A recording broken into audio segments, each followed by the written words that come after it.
Well, good morning. You have managed to log into Coffee with Humans, live streaming to Facebook, LinkedIn, and YouTube, and then doubling up as a podcast around the world. And I'm here with my new friend, Erica. Erica, welcome to Coffee with Humans. Hi, good morning. Thank you. I guess good afternoon. Thanks for having me. Oh, yeah, that's true. It is afternoon. It's noon. Yeah. It's noon. It's noon for you. So you're on the East Coast. Yeah, where are you located? I'm out near Chicago. Oh, okay. Okay. So not too far. I didn't hear like an East Coast accent, so I wasn't sure.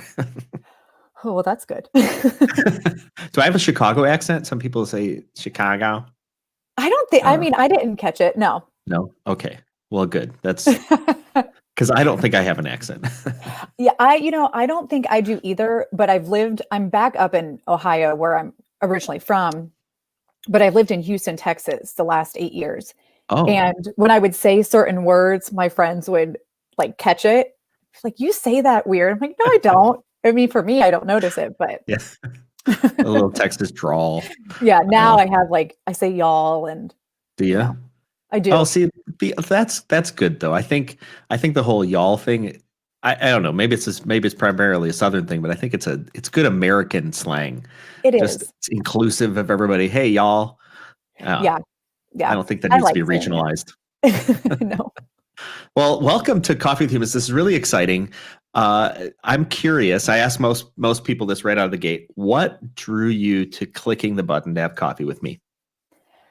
Yeah, that's an excellent question. So I actually found Matchmaker, the website where you're looking for podcast guests and looking for podcasts.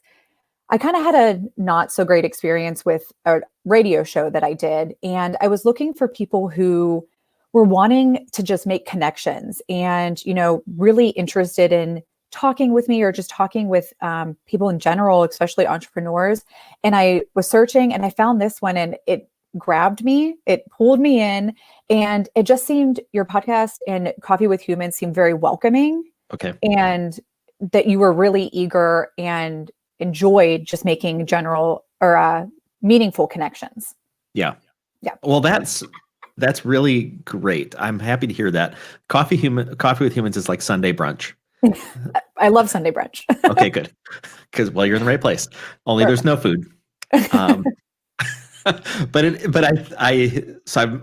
I'm glad that spirit comes through.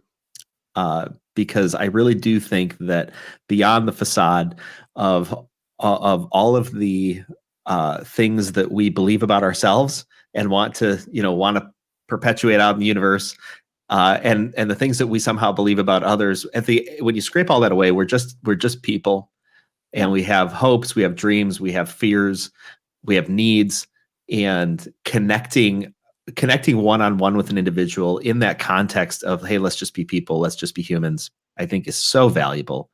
And I hope that as people listen, and particularly the thing we're going to talk about today, that whatever's on a person's heart, just like bring it 100% to the table, right? Yes. Just like Sunday brunch. Yeah. Well, cool. And I got my coffee ready. So. Oh, well, good. I have coffee too. Oh, good. Sometimes I don't. I had somebody ask once, well, can I still be on if I don't drink coffee? And I was like, it's okay. Like 50% of US doesn't drink coffee. It's fine. Right. And they were like, can I drink a beer? And I said, you can. There's no rules. The only rule is no sales calls. Exactly. Beyond so you can drink whatever you want. It's exactly. Sunday brunch, have a mimosa or a Bloody Mary. Yes. I wish I had one. Yeah. Okay, so Bloody Marys. Do you like hot Bloody Marys? Some people are like, "Urgh." Yes, I love spicy Bloody Marys, and I love when they have a ton of stuff in them. We had this one restaurant in Houston that it had a whole bunch of stuff, and it was like a snack. So like if you didn't get your food right away, you had at least the Bloody Mary, and it had like a piece of sausage on it. I know there's one place that has like a wing on top. Really? Like a buffalo or like a yeah. Slice of pizza. Whatever lasagna. Whatever you put on it. Yeah. So good. I usually have like a string cheese. I dug a string cheese in there, a little sausage stick, a pickle, and then olives, garlic stuffed olives if I can, or blue cheese stuffed olives. So delicious. That sounds good. I was in New Orleans and there's a place there. I think it's the Ruby Slipper, I think. I can't remember exactly the name, but Sounds they good. had a piece of like peppered bacon in it. Really? Oh my God, it was so good.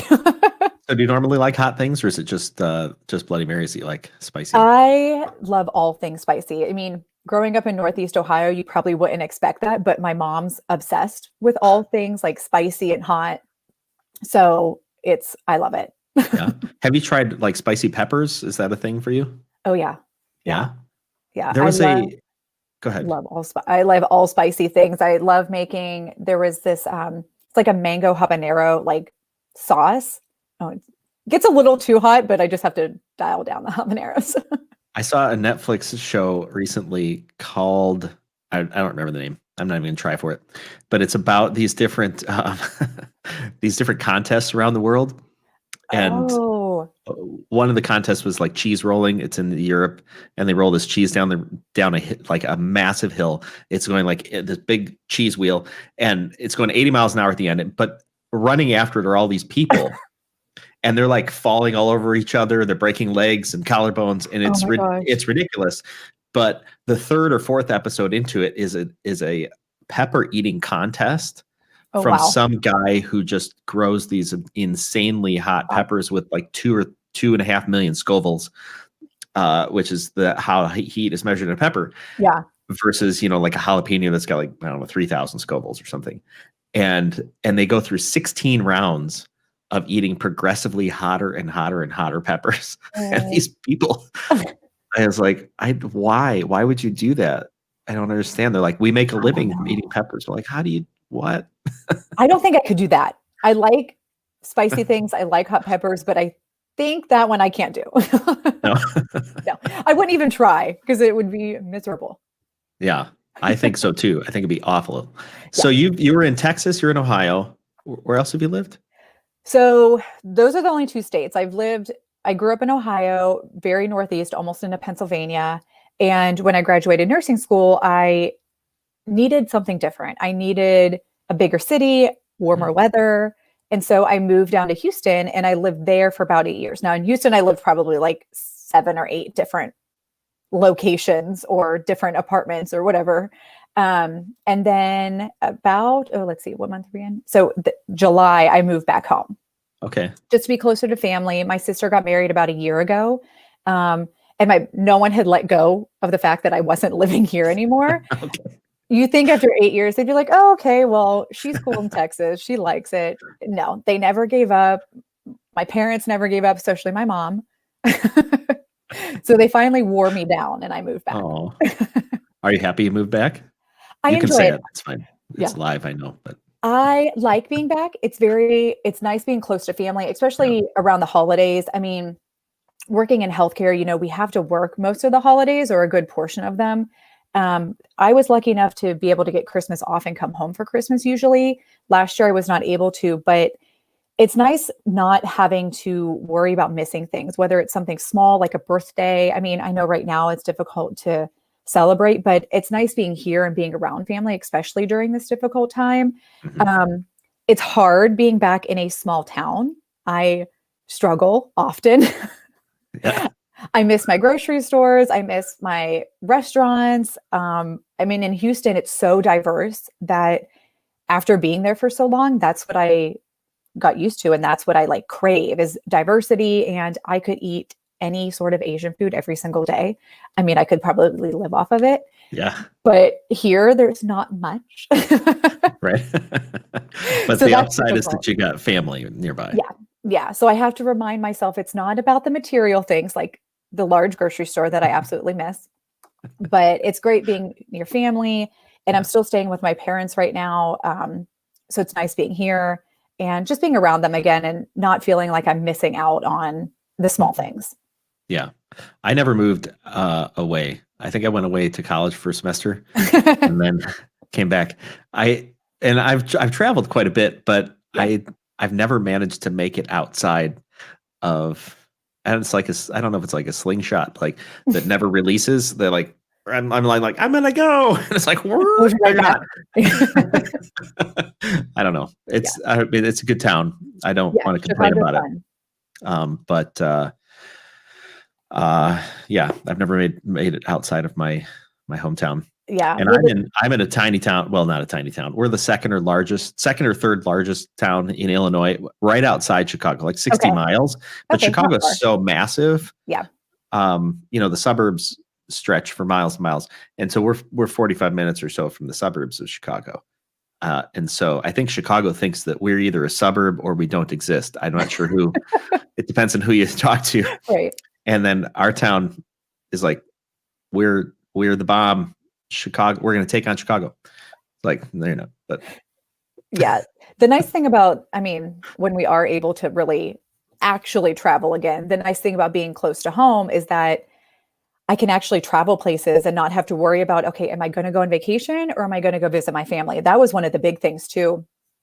It's like, okay, so it's summer. Do I go on a vacation or do I vacation home to my family in Ohio? yeah, So now that's I not a don't have to vacation. choose. Yeah, it's not a vacation. It's almost just as much work as working. I get it. I Yeah. understand. Yeah, it's really ironic because I live there. I've lived near my parents and brother and sister and stuff my entire life, all in this little region. Mhm. But I don't see them all that often, Yeah. which sounds terrible, I think, but I don't know. Maybe I should change that. We'll see. Well, now you have plenty of time to start thinking about how you're going to change it for when the pandemic ends. Well, right? Yeah. Exactly. Now people are like sequestered or quarantined at Yeah. home. How's that been going for you? As you said you're a nurse. How's the quarantine been going for you? So it's been okay. Before I left, so I'm not currently working as a nurse right now. Okay. When I left Houston, I was working full time in case management. So we do like discharge planning, getting the patients to their next step out of the hospital. So that was busy. Trying to finagle where you're going to send them because of all these COVID restrictions, and patients are staying in the hospital longer than planned because we can't find locations for them to go, or locations aren't accepting new patients at that time. And it's difficult for them too because we weren't allowing visitors for a while. I think now they're allowed some, but it was super stressful. And also, I was in the middle of planning my move back home.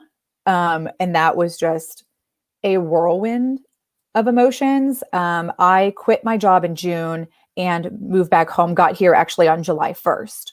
Wow. Yeah, so that was a lot of work and a lot of stress. But right now I am working as a health coach. So I'm RN turned health coach. Okay. Yeah. So And did you get I'm curious, as a healthcare worker in the middle of this COVID thing, did you feel like you got support from like the community at large? Did you feel, and this is not facts, right? Whether you did or you didn't, I don't know, but what did you feel? Did you feel that you got support, or did you feel you kind of got, I don't know, not supported, unsupported? Not sure how to put that. yeah, I don't know. I think there was a time that we did feel supported, but also at the same time, it was kind of like, well, finally, some people are recognizing what we're doing. Because yes, we're in a pandemic, and yes, it's more, dangerous for us to be at work just because of the possibility of exposure and, bringing that home to the family as well. But we go through difficult stuff every day. Every shift, there's something difficult. And obviously, right now, the stress for healthcare workers is immensely increased. They're frustrated, they're scared. A lot of nurses I know went elsewhere, like New York or California, and did like COVID assignments. So those were, I think they were about 12 weeks long, 9 or 12 weeks. And so they would leave home and go work in these areas that it was like the hotspot for COVID. So that was super stressful to be away from your support system. But as a whole, I think we felt some sort of support. But again, we deal with difficult stuff all the time. So it was more of like, finally, we're being recognized as globally recognized, and where it's put out for everyone to see. So there was an aspect of feeling supported, but also at the same time, this is our jobs, this is what we do. And I think it was nice to have that recognition that we do put our lives on the line. We do, put our patients and our families and everyone else first. So it was nice to have that recognition. Now, I think some of the global awareness has maybe started fading off a little bit than it did there was like that peak of support for the frontline workers. Yeah. So I do think we need to make sure we're still supporting them and showing them appreciation and just being there for them, because it's still a difficult time. Yeah. Yeah. That makes sense. I think healthcare workers are a lot like mechanics, in that you only think of them when you need them. Right. And when you need them, you need them. Yeah. Right. Yeah. And preventative maintenance, I know at least for myself, and maybe it's because I'm a guy, I've heard that's maybe a thing for guys, bodily preventative maintenance is not a high priority. Right.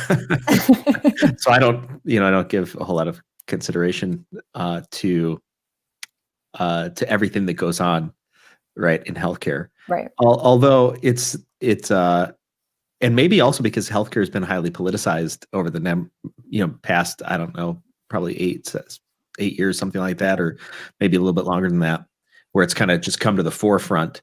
And so healthcare has become sort of a divisive issue, whereas prior to that, probably it maybe a generation ago, it was the old or what, maybe even 2 generations ago, it's like, the local doctor, he's your friend, he's your buddy. It was on the television shows. You'd go to the local doctors, which is funny too, because we've transitioned from like, Little House on the Prairie doctor, well, he's my friend, to, like ER doctor, where it's like this soap opera, I think a tank got driven through the ER or something like that, which never happens, I'm sure, but usually not. It's like, oh my God, it's drama. Yeah. And it's, it's interesting because we don't do our jobs for recognition or, support from outside sources. So it's interesting to see, the shows that come up, especially about healthcare. And there's a new show, I think called Nurses. So we're like, oh, finally a show like specifically for us. And it's like in the title and everything. But when you watch it, sometimes when we watch the TV, they're dramas, they're medical dramas, and we kind of get angry. We're like, that doesn't happen. Or I was watching it and texting my friend the other day, and I'm like, can you believe they did this? Like, this isn't even reality. But it also has they do have a good point behind them and a good purpose behind them to bring awareness and recognition to healthcare workers and nurses and doctors in general. Yeah. Well, before we get into stress, I know stress is a topic that's on your mind. Since you're a healthcare worker, this is also a little bit ironic. I didn't plan it this way, but we're gonna play a game. You up for a game? Oh, yes. Okay. This game is called "What's That Pharmaceutical?" Oh, Lord. And I can't promise we'll do very well. It's so, I think you're gonna do great.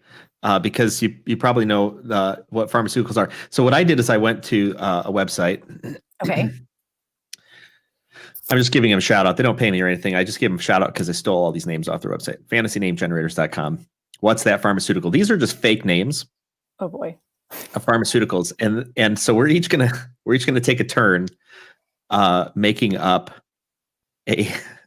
what we think that pharmaceutical is. Like, what does it do? Yeah. Who's it do it for? Right? Totally off the top of your head. Okay. Are you ready for this? This is going to be fun. I'm ready.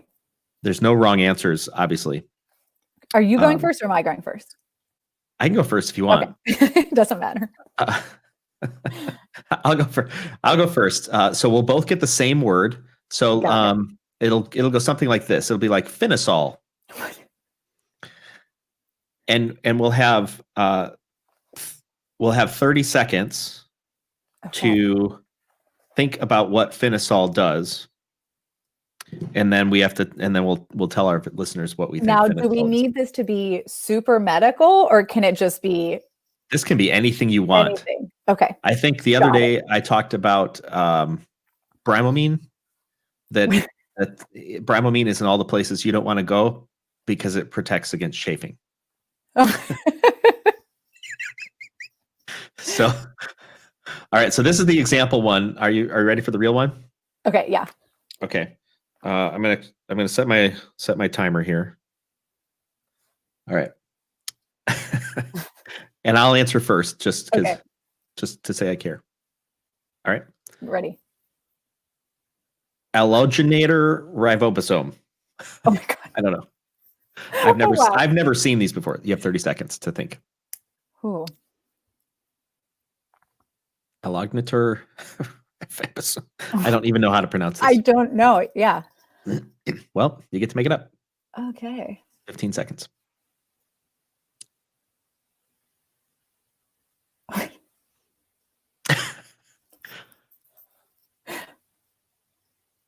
I can't wait to hear what you say because I can't wait either. I don't even know. I don't even know what I'm going to say. Uh-oh, that's time. Oh gosh. Okay, here we go. Okay. I'm going to call it allogenator ribosome. So in the cell, this is going to be very medical. You are getting medical. I know. So in the cell, there's I can't remember what it's called, but I think it starts with an R. That manages the energy in the cell, something like that. And what allogenator ribosome is, they've discovered that alligators are super strong. Their jaw strength, pounds per square inch, off the charts. And so you can take allogenator ribosome if you're having a hard time chewing on food, then you can take.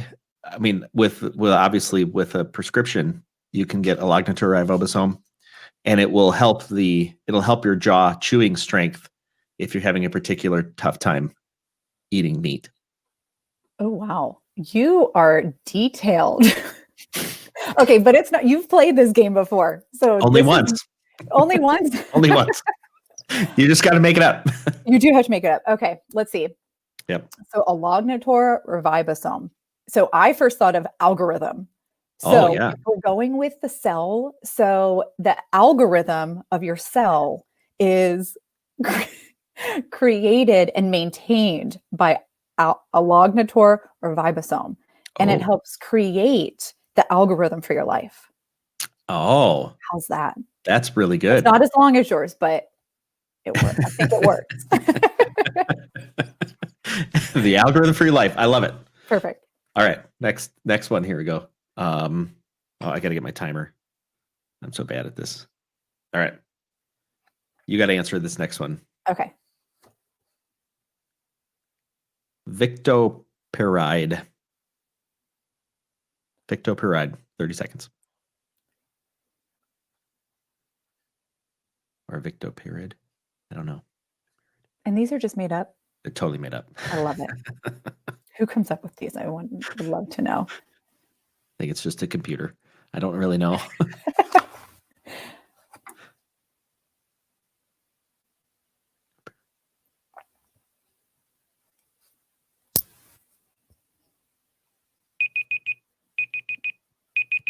All right.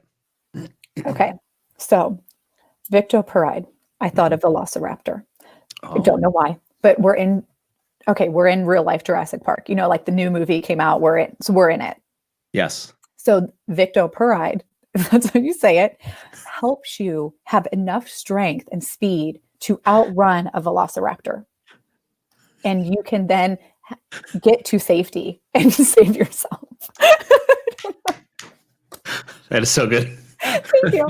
I don't know why it made me think of Velociraptor. I don't even think that's how the word starts, but that's where it came from. I love it. That is so good. Nice job. Thank you. All right. So Victoperide. Victoperide is actually liquid form, so that it can be consumed. For those who have a problem with swallowing, you can just use it in a liquid form or put it in your favorite beverage. Victoperide is actually an over-the-counter medication for when you're feeling under the weather and you just need to have that small victory. So they were going to call it Victory Parade, but they figured that was going to be the FDA came against that, and they were like, you can't say it that way because that sounds too good. So it's Victoperide that helps you have small victories. I like that. We had similar things because you're having a victory once you get away from the Velociraptor in Jurassic Park. Exactly. There you go. All right, one more. Our listeners or viewers can vote on these two, or you can put in the comments actually what you think these things are too. That'll be fun. All It'll right. be just as good as ours. Oh yes, of course. They have more time to think about it. Ion bacil. Ion bacil. 30 seconds. Got it. Ion bacil. What is ion bacil?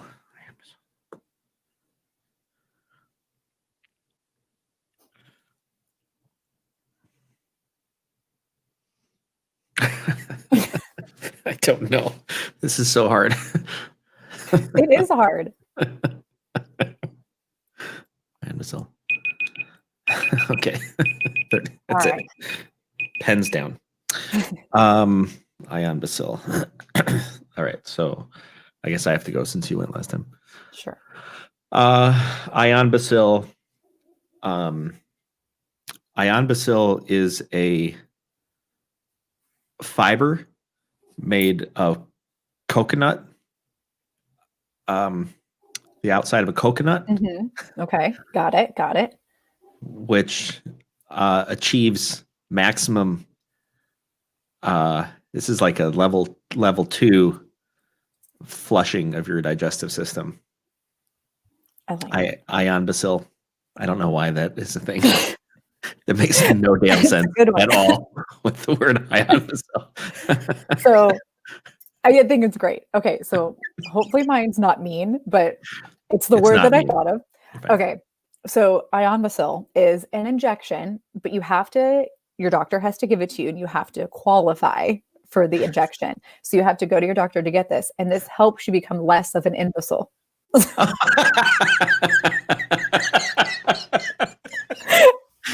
This is your anti-stupid medication.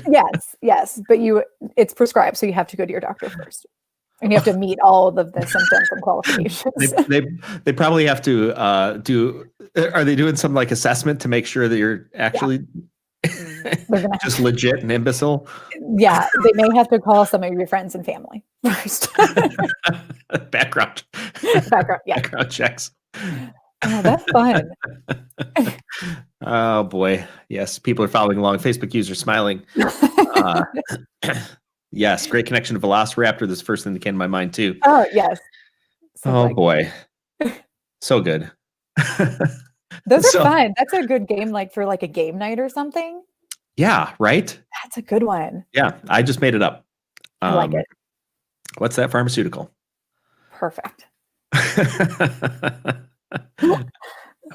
So you're there was a topic that was on your mind. I know it was on your mind. I'm cheating a little bit.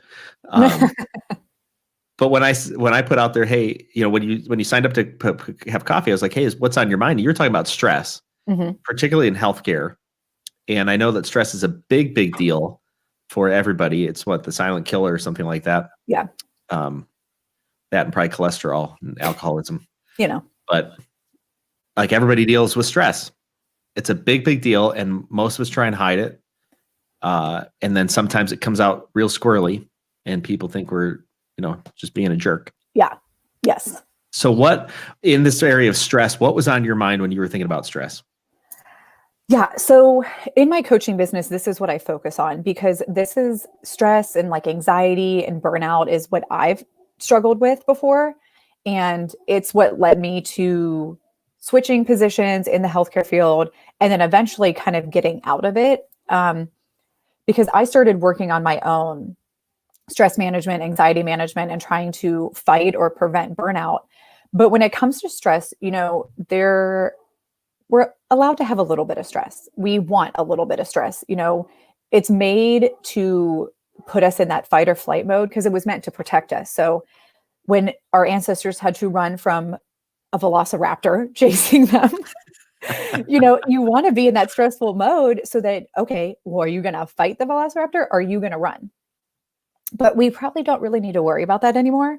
But little instances are okay. So when you're driving the car and you slam on the brakes to prevent yourself from hitting something, that's okay. You're allowed to be able to do that with stress coming up and putting you in that fight or flight mode. But it's when we get into this chronic stress that we keep pushing down, like you said, or like not dealing with, and it just builds up and builds up and builds up. That's when these health issues start arising. And chronic stress can tear the body apart. I mean, it can start looking like other symptoms like a cardiovascular disease, mental health disorders.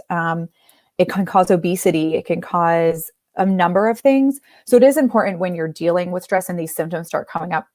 As a nurse, I do have to say you have to check with your doctor and make sure that you're ruling out a heart condition or you're ruling out some other medical issue that it may be. So when it's determined that you are suffering from chronic stress, it's really important to start finding ways to manage that, because it's going to lead to so many other issues in your life, whether that's poor sleep, poor eating habits. We don't really feel so energized when we're stressed out. So we're not wanting to exercise. We're not really wanting to partake in, other daily activities with our friends and with our family. And it leads to so many other things. So I knew that I had to heal myself, and I was healing myself and learning different ways to do that. And I knew that I could help other people do that, because when you're stressed, it's like you said, it can be something that you may not want to tell other people, or you don't want to seem like you're not able to handle something or you're vulnerable. And to have someone there for guidance and support is really beneficial, or just someone there to help you through that and figure out how you even manage stress. Because when you're stuck in that whirlwind, it's hard to kind of pull yourself back out. Yeah.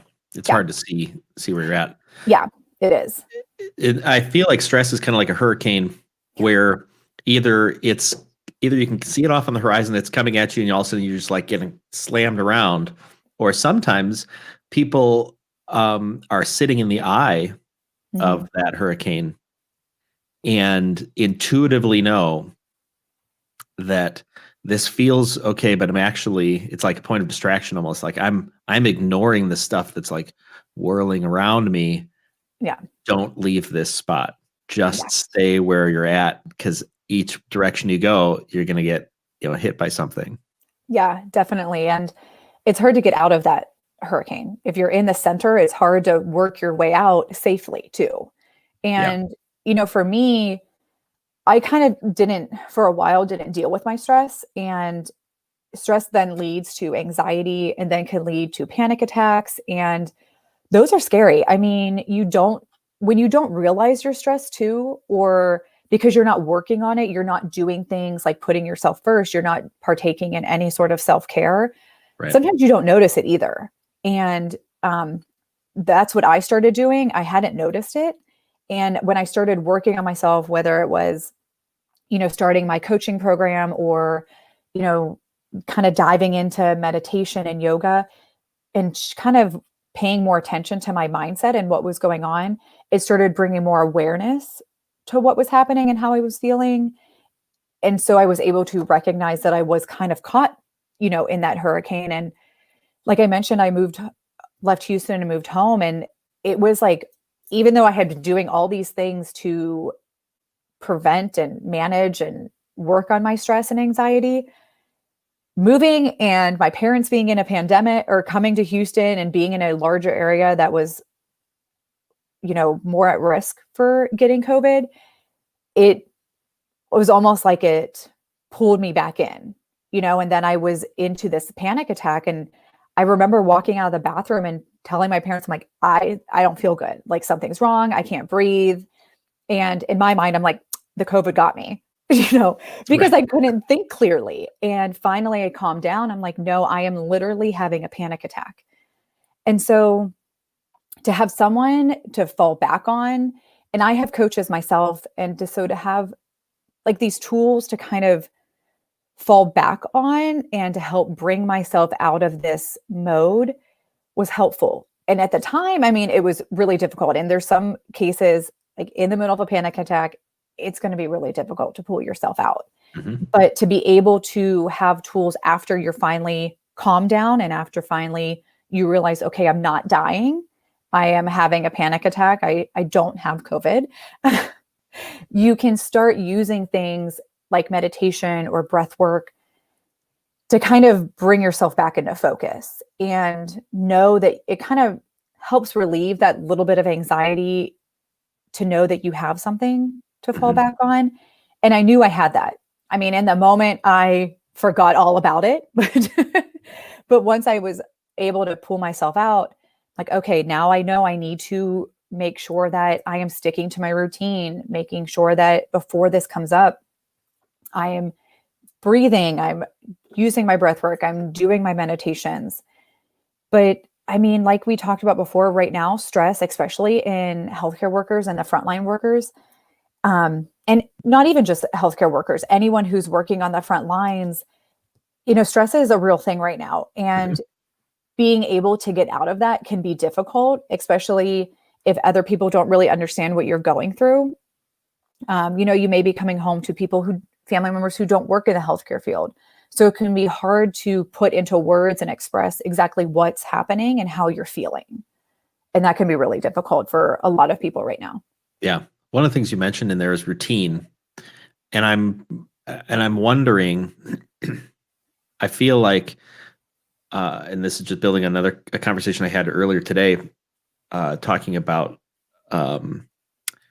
talking about people who tend to get into sort of manic states. Uh, it is. It seems that sometimes stress can either cause us to really back down and kind of hide away, or sometimes stress causes the opposite, which is like, I got to go, go, go, go. I got to figure out, I got to Yeah. do. Almost like a manic state. Um, to what to what degree have you found the necessity, or is routine a necessity? Is it a component of managing stress that you have a routine? I'm just thinking that it would be, but what's your experience? I definitely agree that it's something that should help you and will help you manage stress. And like you said, stress can take you one way or another. When you're kind of in that go, go, go mode because of stress, I think it's almost a form of like distraction, Hmm. because you're making yourself so busy, you don't have time to think about what's going on and how you're feeling. And I think routines can help you kind of bring yourself into focus and can help you realize what is going on in your head. Um, for me, I usually have a morning routine that I try to stick to every morning. My evening routine, it needs a little bit of work sometimes, but it's that time, especially so at night, it's that time for you to wind down Hmm. and to kind of regroup from the day and prepare your body for sleep. So that's the main point of like an evening routine. The morning routine is meant to get you up, get you going, get you ready for the day, and bring you some focus so that you're able to handle what comes up during the day. So for me, I meditate every morning. I have like my little corner by my bed. It has like my meditation pillow. It has little crystals, and it has a little book that I'll read. It's like an article for the day or like a meditation for the day. So it gives me that maybe 20, 30 minutes where I can kind of get out of my head a little bit and just breathe and focus on my breaths and try to not give my mind a break. Yeah. Um, and a lot of the time afterwards, I will do some gratitude writing and journaling. And I talk a lot about, like in my Facebook group and with my clients, how journaling and even just like a brain dump can be really beneficial. I was listening to a podcast a while ago, and his advice or his like tidbit was, if let's say you're trying to do a complicated math problem, you're probably not going to try to figure it out in your head because you're probably not going to be able to figure it out because it's complicated, it's Yeah. abstract. But when you put it on paper, you're able to see it, you're able to Mhm. work it out. And so our thoughts are also abstract, they're complicated. Sometimes they're a little irrational. And especially if Mhm. you're stressed, if you're anxious, your thoughts are maybe not going to be true. They're going to spin you into more stress and more anxiety. But putting them on a piece of paper and using that as like part of your routine helps them puts them into a different perspective. It brings awareness to them and it makes them seem, you can kind of rationalize them a little bit. Either these are absolutely ridiculous or these are things that I just needed to work through. Yeah. So yeah, That makes a lot definitely a of sense. greater routine is beneficial. Makes total sense. I love that analogy with the idea of, you don't easily work through a complicated math problem in your head. You put it down on paper, and you're totally right. A lot of times our thoughts are contradictory. Mm-hmm. And we firmly believe contradictory things, even in simple, Yes. like things that are not related to stress. Like the one example is, um, the early bird gets the worm. Mm-hmm. People are like, yeah, yeah, yeah. And then but we also believe that good things come to those who wait. And so which one is it? And our belief systems many times are in conflict with one another, much less our feelings that are just kind of swirling around. To what degree? It seems to me that what's the buzzword now, like awareness, right? Self-awareness or something like that. Yeah, mindfulness. Yeah. Mindfulness. There we Yeah. go. Right. It's a good buzzword. Yeah. Right. Um, I mean, the essence of which is like learn to understand what's going on in your own self and recognize it and give it some, honor it for what it is, so Mhm. that you can then do something with it. Um, what steps do you advise folks who say, who maybe you recognize are in a stressful state? What steps do you advise when they first start dealing with this stuff, whatever it Yeah. is? And I know it's nebulous, but what is it? So definitely, I think one of the first steps is recognizing and accepting that you're stressed or you're in this anxious state, or, what's common in healthcare workers and other jobs as well is burnout. Mm, So it can be hard to recognize that, and it can be difficult for you to accept it. So I think when you first accept that that's where you are and these are things that need change, there's something that you need to work on, is one of the first steps. But like we said, mindfulness, it's now a buzzword. It's been around forever. I mean, meditation is extremely old practice. I mean, yoga, now it's very physical, but it really started out more like meditation. mhm. And breath work is there too. And these are things that have for a very long time helped people come into their own body and recognize what's going on, especially your thoughts. There's this mind body connection that our thoughts have a lot of power. They have a lot to do with what's going on inside our body. And like I said, they can create stories, they can create things that aren't real. Yeah.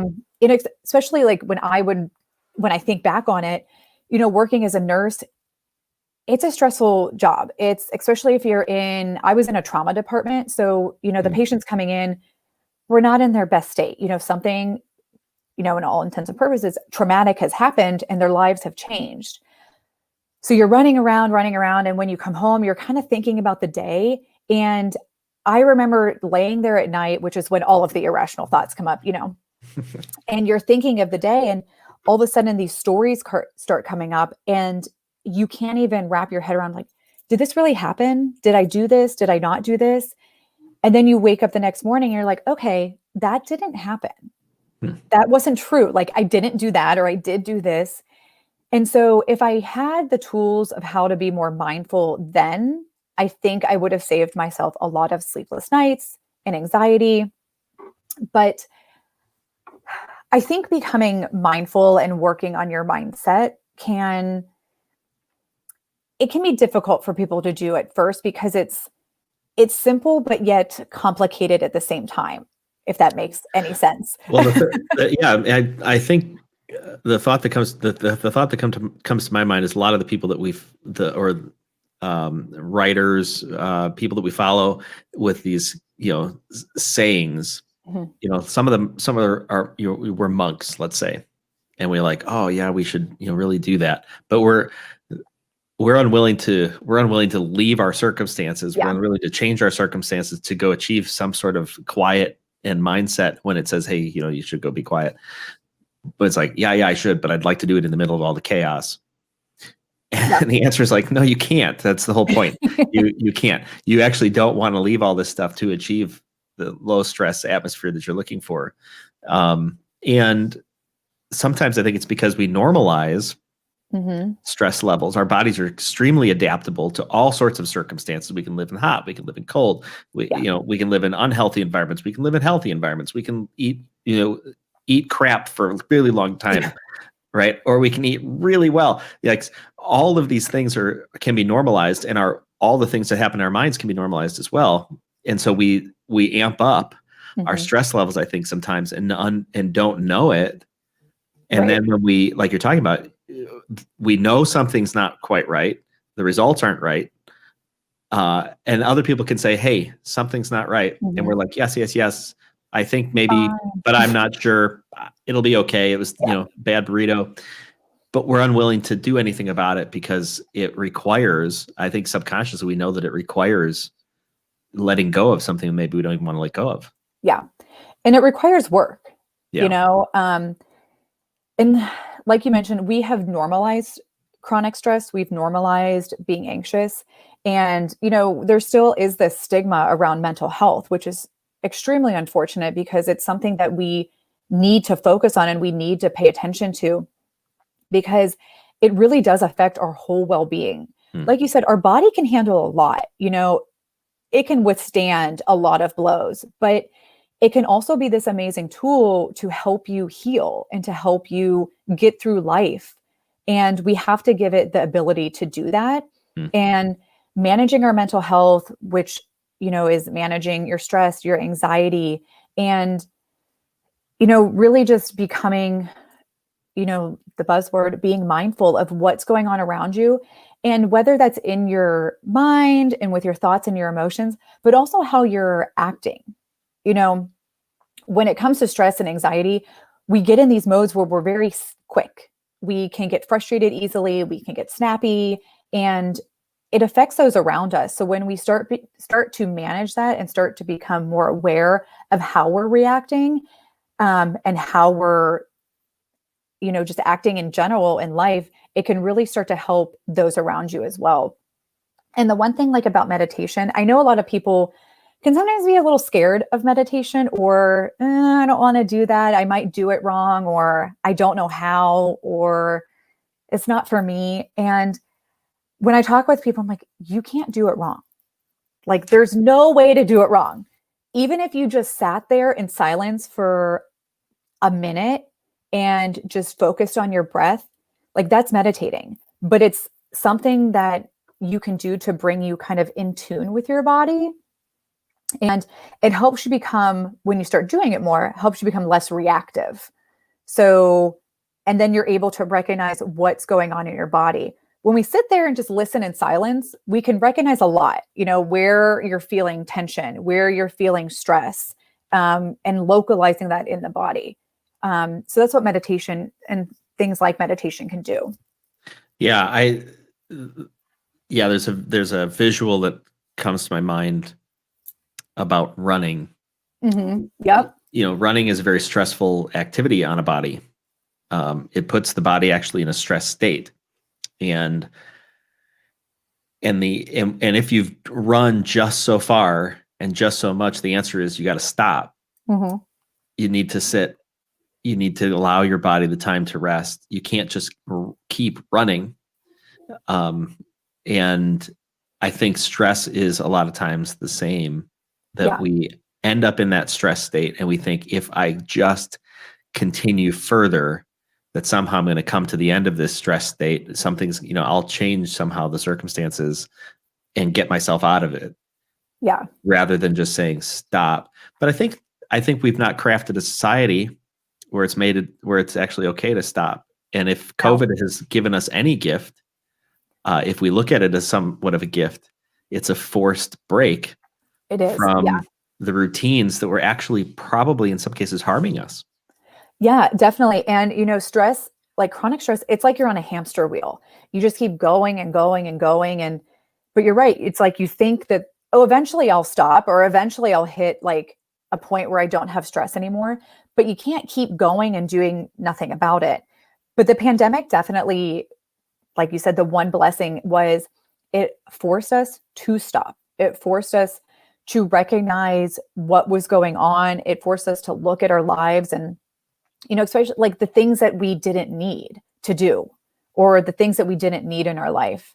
And it forced us to come inward as well Yeah. and recognize our thoughts and our feelings and our emotions and, just in general, how our body is feeling, how it's reacting, because there was nothing else to do. Like, you were in your Right. house, if you couldn't go anywhere, and especially if you were by yourself, I mean, it definitely forced us to go inwards, which is, I think, definitely a blessing and something that we needed as a nation. And is that how you found yourself in this spot of change, and thinking through stress? What were the circumstances around you? It seems like you have a personal story in there about needing to shift. Yeah. So I kind of started working on it before the pandemic. I think once we got into it, it was more of a focus. I've always been kind of like an anxious worrywart. I think I get it from my grandma. She's very anxious all the time. But, when I was living away from home, I had that support system with my friends because my friends eventually became my family down there. Yeah. But I wasn't with my support system. I Right. was away from my mom, my dad, my sister, and everyone that, before I got to know everyone down there, knew me the best and I could rely on. So when I started learning more about holistic ways of healing, which I was able to learn about in Houston, in Northeast Ohio, these types of things are not as well known. Right. It's a very small town. And so, meditation and like we have yoga studios, but there are so many in Houston. Eating organically, going to these big grocery stores that have every single fruit and vegetable that you want, and learning to really understand what nutrition was and what it could do for me, and learning about breath work and learning all these different modalities and being connected to all these different types of people, especially through social media. And that's one thing that we have done a lot too during this pandemic, is connect virtually. And it allows you to connect with others throughout the United States. I've connected with a ton of people that live in California, whether it's San Diego or LA. So all these holistic and integrative practices are extremely popular there. But working as a nurse and being in trauma, stress was a common thing. Anxiety was a common thing. Crappy sleep was a common thing. We're going all day long. And in nursing school, we're not really taught how to make ourselves a priority, and we're not taught how to prevent burnout. It's addressed, but it's not focused on. And I think it's something that should be, it could be its own class, because burnout is so common in nurses and the healthcare field because we put our patients first. We are so determined to give them 100% and show as much compassion as we can and do every little thing on the list to help them make it through the difficult time that they're going through.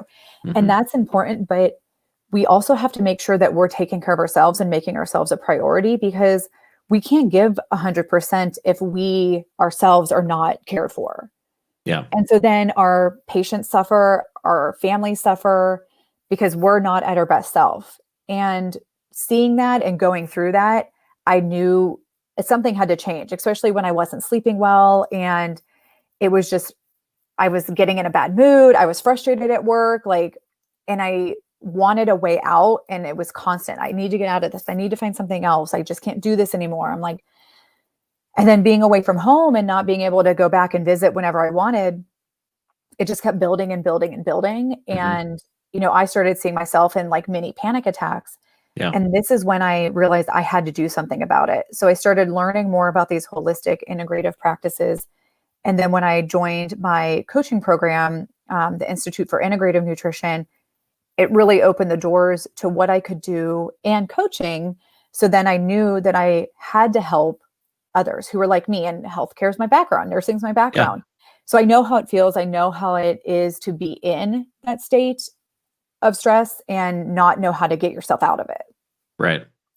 Yeah. It's a road that you've walked, and you've seen the downsides of it personally, and probably in other folks too. And you know how hard it is to shift circumstances. Yeah. One of the thing, among the important things that you're talking about, one of them that you really bring out is this idea of support system. Who are you surrounding yourself with? Because too often, I think that we, due to our culture, perhaps, and is part of it, we feel like we must be islands. We feel like we must carry the load, and asking for help seems to be the furthest thing from a person's mind. Because imagine, let's say you're in healthcare and you have to go to your boss and say, "Hey, listen, I'm really just not dealing well with this stuff." The first person, I think, the first thought in a person's mind is they're going to fire me, and I don't want to get fired because this is going to make things worse. And so it's like, okay, don't talk about it, don't deal with it, which seems a little ridiculous, I think, because it denies. It sort of implicitly denies that we are holistic individuals with this mind, body, spirit connection, which we cannot get around, no matter how much we think we're going to get around it, right? And whatever you're doing to my body is affecting my mind and my spirit, and whatever's happening in my spirit or my mind is affecting my body. And I'm supposed to just detach from all that stuff and just kind of make it through the day, and then do it again and again and again and again and again for 10, 20, 30, 40, 50 years and come out unscathed. I think it is ridiculous when we look at it at that scale, but making it very practical today. Okay, so what do how do we develop some of the courage to change or to move, or how do we, when times get tough, because we can't, it's not all panacea, right? How do we develop support systems for ourselves when it's and it's a practice that I think we need to learn to do, and we're not good at that. Most people are not good at developing support systems proactively. Yeah, and I completely agree. I think especially asking for help is a really difficult thing, but it's one of the ways to lessen the burden on yourself and to give yourself a moment to put yourself first. And nurses, we love to help, but we don't like to ask for it. So, and one of the ways to help prevent burnout at work is asking for help, asking your coworker to do something for you, or whether it's at home, asking your significant other, your kids to just help a little bit, even if it's just the dishes or the laundry.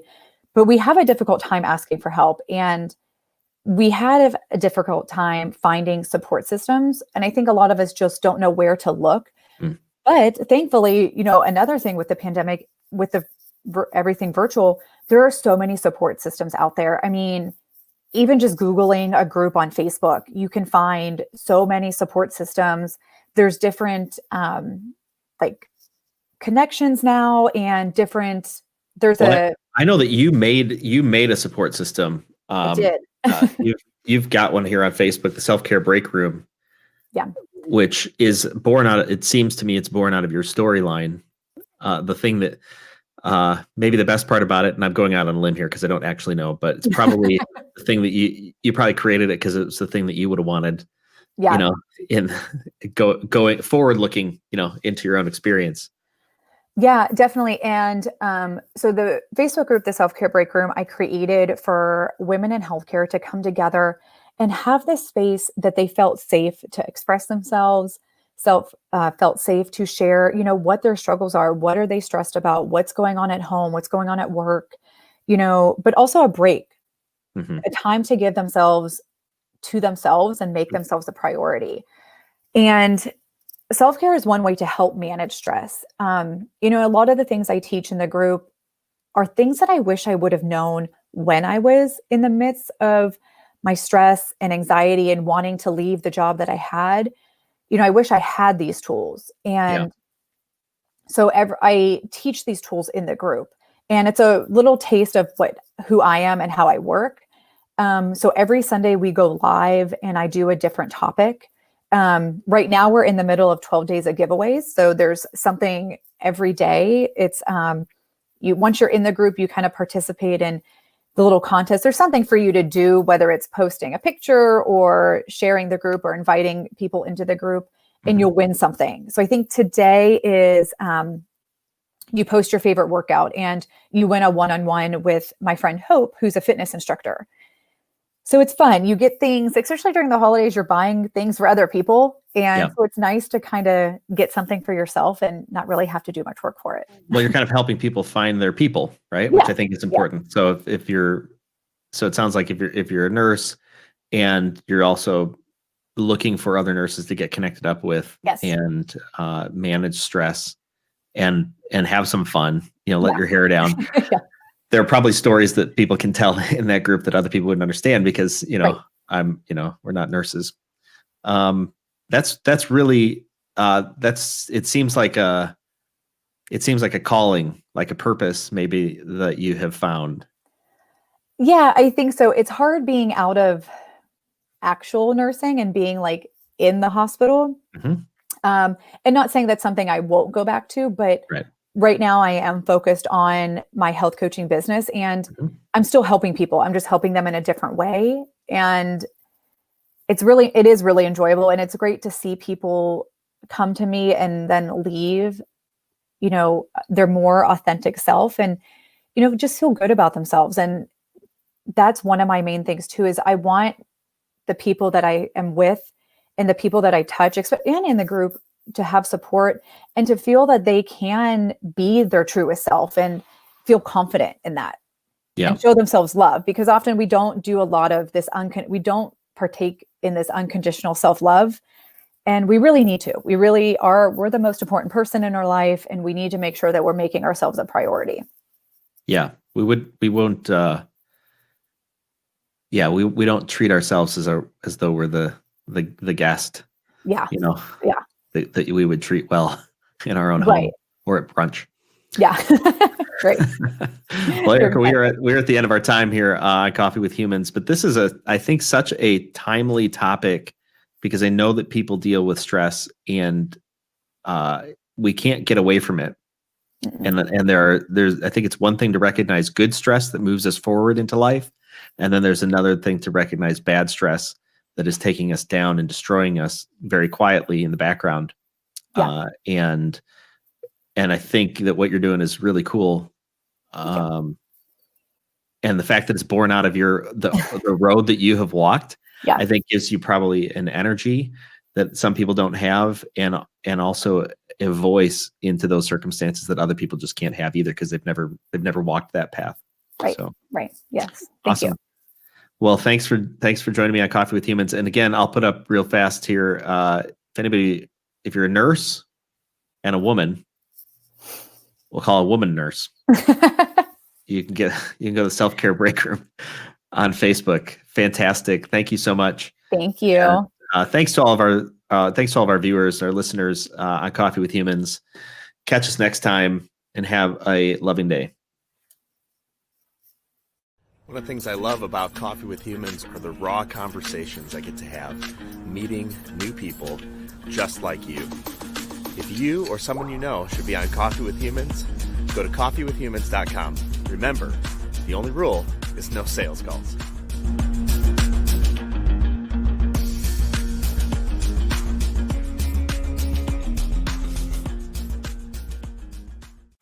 This has been Coffee with Humans. Subscribe to get updates or click to have coffee with me. coffeewithhumans.com.